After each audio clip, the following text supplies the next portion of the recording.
আমরা বাইরের কোনো প্রার্থীকে মানব না, তার জন্য এই প্রার্থী সিলেকশন করা হলো। বাগদার ভূমিতে আমাদের জন্ম, বাগদার ভূমিতে ফসল ফলাচ্ছি আমরা, বাগদার এই ভূমিতে ফসলের ভাগ আমরা বাইরের কাউকে দেব না।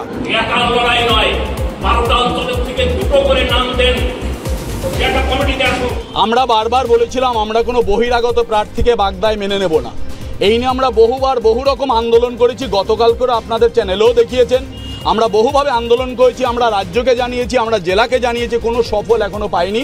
আমরা রাজ্য এবং জেলাকে কথা দিয়েছিলাম 24 ঘন্টার মধ্যে এই প্রার্থীকে উইথড্র করতে হবে, কিন্তু 24 ঘন্টা অতিক্রম করে গেছে, এখনও তারা প্রার্থীকে তুলে নেয়নি।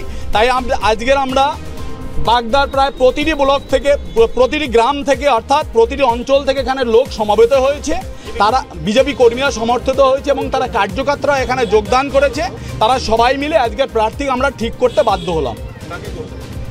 সত্যজিৎ মজুমদার মহাশয়কে সবাই আমাকে প্রার্থী হিসাবে, নির্দল প্রার্থী হিসাবে সিদ্ধান্ত করেছে। আমি তাদের সিদ্ধান্তকে স্বাগত জানাই। আজকে এই মিটিংয়ে ছিল প্রকৃত বিজেপির কার্যকর্তা নেতৃত্ববৃন্দ। এখানে ছিল বাগদা মণ্ডলের প্রাক্তন সভাপতি, কনভেনার, কো কনভেনার এবং এই মণ্ডল প্রেসিডেন্ট, এছাড়া বিভিন্ন পঞ্চায়েতের যে মেম্বাররা, বুথ সভাপতি এবং কর্মী নেতৃত্ববৃন্দ, হ্যাঁ পঞ্চায়েত সমিতির সদস্যরাও এখানে আছেন। কেন ভোটে দাঁড়াচ্ছেন? ঠাকুরবাড়ি আজকে যাকে প্রার্থী করেছে তো টাকার বিনিময়ে প্রার্থী হয়েছে। আজকে যদি ওই প্রার্থী জিতে যায় তাহলে ঠাকুরবাড়ি থেকে শান্তনু ঠাকুর বারবার এই ব্যবসাটাই করবেন। আমি ব্যবসা হিসেবেই বলছি, 80 লক্ষ টাকা। এবং যিনি প্রার্থী তার বাড়ির পাশ থেকে একজন মাস্টারমশাই আমার স্কুলে, আমারই কলিগ, আজকেও সকালবেলা উনি এই কথাই বলছিলেন, মানে মর্নিং স্কুল হচ্ছে ওই কথাই বল, যে 80 লক্ষ টাকা দিয়েছে। এবং শান্তনু যে গাড়িটা চড়ে সেই গাড়িটাও বিনয় বিশ্বাসের দেওয়া। তা বিনয় বিশ্বাস কেন সমস্যা কেন? বিনয় বিশ্বাস সমস্যা এই জন্যে কারণে বাগদা ক্ষেত্রের কার্যকর্তা না, এক।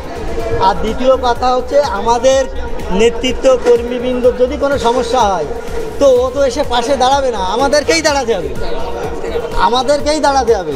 তো আমাদের যদি দাঁড়াতে হয় তাহলে আমরা বাইরের প্রার্থীকে গুরুত্ব দেবো কেন? সে কে? তাই আমরা, মানুষ চাইছে যে এখানকার প্রার্থী হোক, ভূমিপুত্র প্রার্থী হোক, এবং তাদের সিদ্ধান্ত অনুসারেই আমার নামটা উঠে এসছে।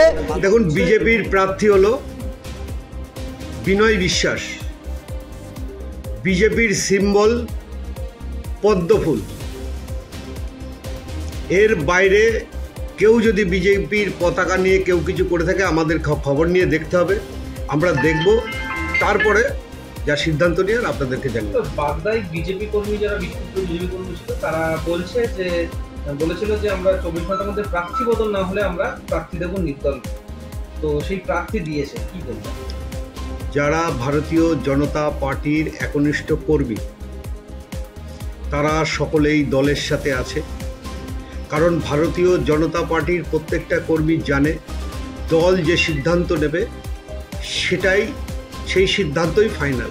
আর আমাদের লড়াই পদ্মফুল নিয়ে, আমাদের লড়াই তৃণমূলের বিরুদ্ধে। অতএব আমাদের যে সিম্বলের সাথে প্রত্যেকটা কর্মী, বাগদা বিধানসভার প্রত্যেকটা কর্মী আছে। সময় যত পার হচ্ছে, বাগদাটি এই উপনির্বাচন নিয়ে বিজেপির গোষ্ঠীদ্বন্দ্ব কত প্রকট হচ্ছে? বিজেপির কোনো গোষ্ঠীদ্বন্দ্ব নেই। আগেও বলেছি, আজও বলছি, মান অভিমানে কেউ কিছু হয়তো গতকাল বা পরশু কেউ কিছু হয়তো মন্তব্য করতে পারে, মান অভিমানে সব ঠিক হয়ে যাবে। ওদের দলে টাকা দিয়ে ছাড়া প্রার্থী হওয়া যায় না। ইতিমধ্যে যে প্রার্থী হয়েছেন সেই প্রার্থী 80 লক্ষ টাকা দিয়েছেন, ওদের দলের লোক বলছেন, আমরা বলছি না, ওদের দলের লোক বলছেন 80 লক্ষ টাকা দিয়ে। কর্মীদের কোনো মূল্য নেই। সেই জন্য আগামী দিনে বাগদাতে বিজেপি থাকবে না, বিজেপির অস্তিত্ব বিপন্ন হবে। বাগদায় এবার মধুপর্ণা ঠাকুর বিপুল ভোটে জয়যুক্ত করবেন মমতা ব্যানার্জির আশীর্বাদ নিয়ে। এখানকার কর্মীরা সবাই ঐক্যবদ্ধ। আমাদের ভিডিও ভালো লাগলে লাইক এবং শেয়ার করুন। কমেন্ট সেকশনে গিয়ে জানান আপনাদের মতামত। আরও ভিডিও পেতে আমাদের চ্যানেল সাবস্ক্রাইব করুন এবং প্রতি মুহূর্তে খবরের আপডেট পেতে প্রেস করুন বেল আইকন।